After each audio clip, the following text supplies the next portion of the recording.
नमस्कार दोस्तों, कैसे हैं आप लोग। मेरा नाम सौरभ कुमार है और मैं आप लोग को यहाँ पर रुक्मिणी प्रकाशन का किताब जो आपका है वस्तुनिष्ठ ऑब्जेक्टिव किताब है, उसका समान विज्ञान पढ़ा हूँ, जनरल साइंस पढ़ा हूँ। ठीक है। और इसमें आपका टोटल 101 सेट मिलेगा। ठीक है। जिसमें आपका फिजिक्स केमिस्ट्री बायोलॉजी का क्वेश्चन होगा। ठीक है। तो आपका 25 क्वेश्चन एक सेट में मिलेगा। तो चलिए स्टार्ट करते हैं। आज का सेट नंबर 34 होगा। ठीक है, सॉरी, आज का सेट नंबर 34 होगा। ठीक है। और इसमें हमारा सिर्फ ऑनली क्वेश्चन है विदाउट एक्सप्लेनेशन। चलिए, तो आपका सामने टेस्ट सीरीज नंबर 34 आ गया। तो पहला क्वेश्चन आपका है, न्यूट्रॉन का द्रव्यमान किसके परास में है। तो न्यूट्रॉन का द्रव्यमान किसके परास में? ऑप्शन नंबर डी 10⁻27 केजी के परास में।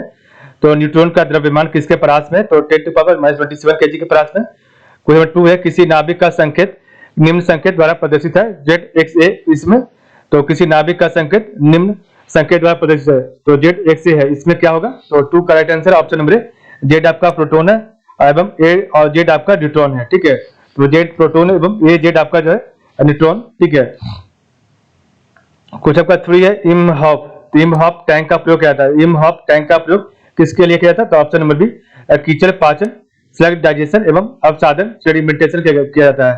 तो इमहॉफ टैंक का प्रयोग आपका कीचड़ पाचन एवं अवसादन, तो स्लग डाइजेशन और सेडिमेंटेशन के लिए किया जाता है। क्वेश्चन आपका 4 है, फैराडे के विद्युत अपघटन इलेक्ट्रोलाइसिस का नियम समझते हैं। तो फैराडे के विद्युत अपघटन इलेक्ट्रोलाइसिस का नियम क्या है? तो ऑप्शन नंबर सी, प्रतिफल के तुल्यांकी भार से है।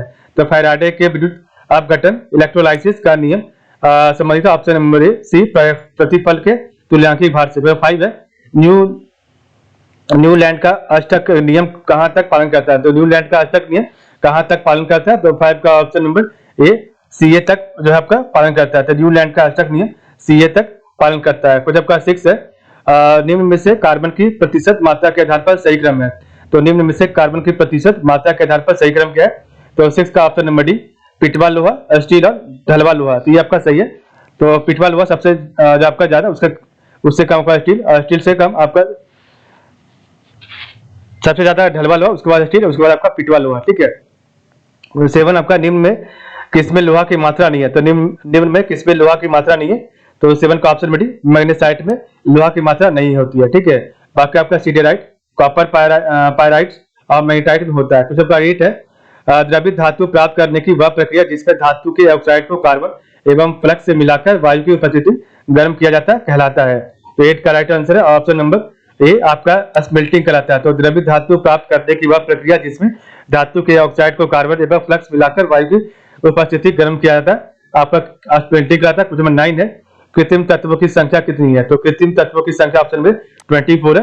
क्वेश्चन 10 आपका, मनुष्य के शरीर में ताप नियंत्रण केंद्र थर्मोस्टेट कहाँ पर स्थित है। तो मनुष्य के शरीर में ताप नियंत्रण केंद्र आपका थर्मोस्टेट कहाँ स्थित है? तो 10 का ऑप्शन नंबर सी, हाइपोथैलेमस में स्थित है।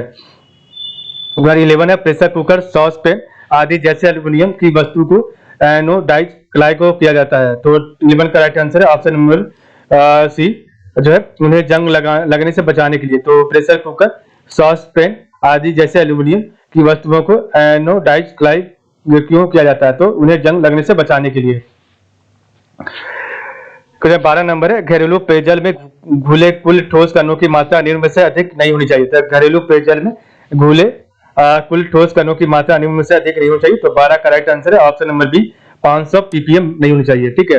13, हृदय वाहिका रोग। तो हृदय वाहिका रोग और अतिरिक्त दाब के खतरों का सामना कर रहे व्यक्तियों के संदर्भ में निम्नलिखित में से कौन सा एक अच्छा कोलेस्ट्रॉल माना जाता है। तो हृदय वाहिका और रोग और अतिरिक्त दाब के खतरों का सामना कर रहे व्यक्तियों के संदर्भ में निम्नलिखित में से कौन सा एक अच्छा कोलेस्ट्रॉल माना जाता है। तो 13 का राइट आंसर है ऑप्शन बी, उच्च घनत्व लाइपोप्रोटीन। ठीक है। उच्च घनत्व लाइपोप्रोटीन माने एचडीएल। ठीक है।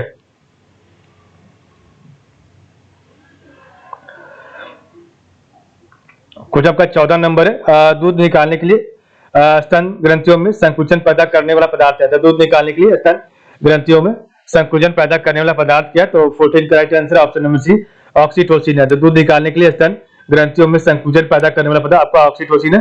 तो 15 नंबर है, वृक्क से मूत्र की मात्रा का नियंत्रित करने वाला हार्मोन कौन सा है?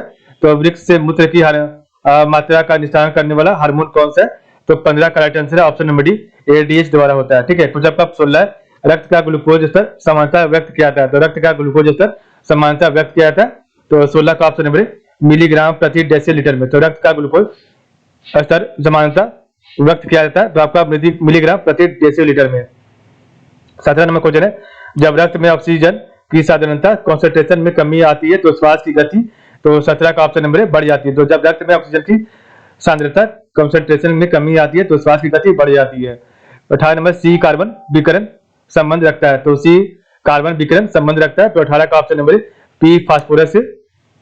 19 आपका निम्न में से कौन सी कमांड को कंप्यूटर में थ्री फिंगर समूह के रूप में जाना जाता है, तो निम्न में कौन सी कमांड को कंप्यूटर में थ्री फिंगर समूह के रूप में जाना जाता है, तो 19 का right answer option number control plus Alt plus delete. 20 है, आवेशित चालक में आवेश स्थित है, तो आवेशित चालक में आवेश स्थित होता है तो 20 का ऑप्शन भी बाहरी सतह पर।